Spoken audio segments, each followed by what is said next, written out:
Welcome to our channel. Today we how to authenticate with Plaid for bank account access in mobile. Complete guide step by step clearly. To authenticate with Plaid for bank account access in your mobile application, start by integrating the Plaid SDK into your project. Ensure that your mobile app has the necessary permissions to connect to the internet. Next, set up a connection to the Plaid API by obtaining your client ID and secret from the Plaid dashboard. In your app, initialize the Plaid link with the required parameters, including your client ID and the environment you are using. Add the necessary event listeners to handle success and error scenarios during the authentication process. Launch the Plaid link UI by calling the appropriate method in your code. When the user clicks the Connect button, the Plaid link interface will appear, allowing them to select their bank. Once the user selects a bank, they will be prompted to enter their online banking credentials. After the user submits their credentials, Plaid will authenticate their account in the background. If successful, Plaid will return a public token to your app. Use this public token to exchange it for an access token by making a request to the Plaid API. Store the access token securely, as it will be required for making future API requests. In the event of an error, handle it gracefully by informing the user and providing options to retry. Test the entire authentication flow to ensure that users can connect their bank accounts without issues.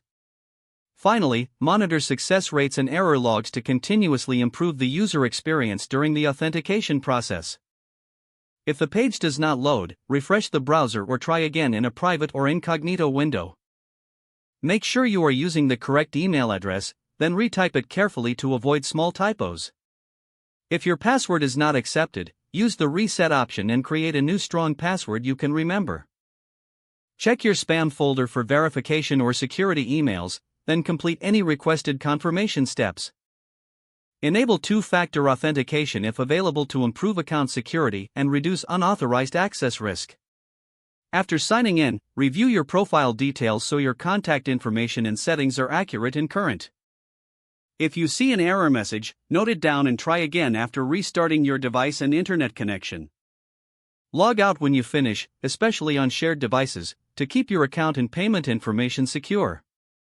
If the page does not load, refresh the browser or try again in a private or incognito window. Make sure you are using the correct email address, then retype it carefully to avoid small typos. If your password is not accepted, use the reset option and create a new strong password you can remember. Check your spam folder for verification or security emails, then complete any requested confirmation steps. Enable two-factor authentication if available to improve account security and reduce unauthorized access risk. Don't forget to like this video and subscribe to our channel for more step-by-step tech guides.